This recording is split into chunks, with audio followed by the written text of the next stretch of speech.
আজকে রান্না করতে গিয়ে এমন একটা কথা শুনবো আমি ভাবতেই পারিনি। ওরা যে আমাকে এভাবে বলতে পারে আমি কখনোই সেটা নিজেও ভাবিনি।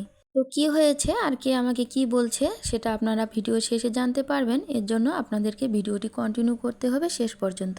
আসসালামু আলাইকুম এভরিওয়ান, কি অবস্থা, কেমন আছেন সবাই? তো আজকের ভিডিওটি আমি শুরু করেছিলাম দুপুর থেকে।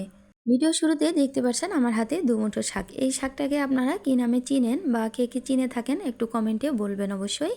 তো আপনাদের ভাইয়াকে মানে আমার হাজব্যান্ডকে সকাল সকাল বাজারে পাঠিয়ে দিয়েছিলাম, যেহেতু আজকে শুক্রবার আর উনি বাসায় থাকবে, বললাম যে একটু বাজারঘাট করে নিয়ে আসো। তো শাক নিয়ে আসছিল, সাথে ছিল একটু শিম, যে বেগুন আর কাঁচামরিচ, এর বেশি কিছু আমি আনতে বলিনি। এদিকে পেঁয়াজ রসুন ছিল, মানে যা টুকিটাকি লাগে সেটুকুই শুধু আনতে বলেছি। তো ঠিকঠাক সব কিছু নিয়ে এসেছে।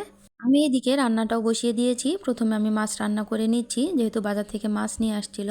তো ভাবলাম একটু টাটকা টাটকা মাছ রান্না করা যাক দুপুরের জন্য। আর এর ফাঁকে আমি এদিকে শাকটাও রেডি করে নিয়েছিলাম রান্নার জন্য। তো এইদিকে দেখতে পাচ্ছেন শাক কেটে নিয়েছি, তার সাথে একটু আলু দিব, এর জন্য আলুও কেটে নিয়েছি এবং পেঁয়াজ মরিচ যা কিছু লাগে সব কিছু রেডি করে নিয়েছি। এখন শুধু এটা রান্না বসিয়ে দিব।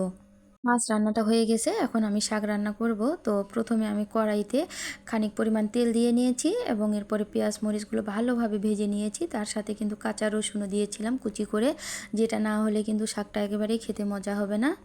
আমি আজকে ভীষণ খুশি হয়েছি শুধু এই শাকটার জন্য, কারণ এই শাকটা সচরাচর শহরের দিকে পাওয়া যায় না, এটা বেশি করে গ্রামের দিকে পাওয়া যায়।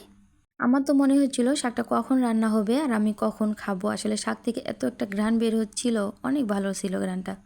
এই শাকটার নাম এক এক অঞ্চলে এক একভাবে বলে থাকে। তো আমাদের গ্রামের ভাষায় কি বলে জানেন? এটাকে ঢেকিয়া শাক, যেটাকে শুদ্ধ ভাষায় ঢেকি শাক বলে সবাই চিনে। যাই হোক, আমার দুপুরে রান্নাবান্না শেষ, এখন আসলো খাবার পালায়। তো আমি এখানে প্রথমে ঢেঁকি শাক নিয়েছিলাম, তার সাথে ছিল লাল শাক। আমি কিন্তু ভীষণই শাক লাভার। সাথে কিন্তু এক পিস মাছও নিয়েছিলাম। আর এদিকে গরম ভাতের সাথে শাক ভাজি দিয়ে খেতে যে এত ভালো লাগতেছিল কি বলবো আর। দুপুরের খাওয়া দাওয়া তো হয়ে গেল, এখন আসি রাতের খাওয়া দাওয়ায়।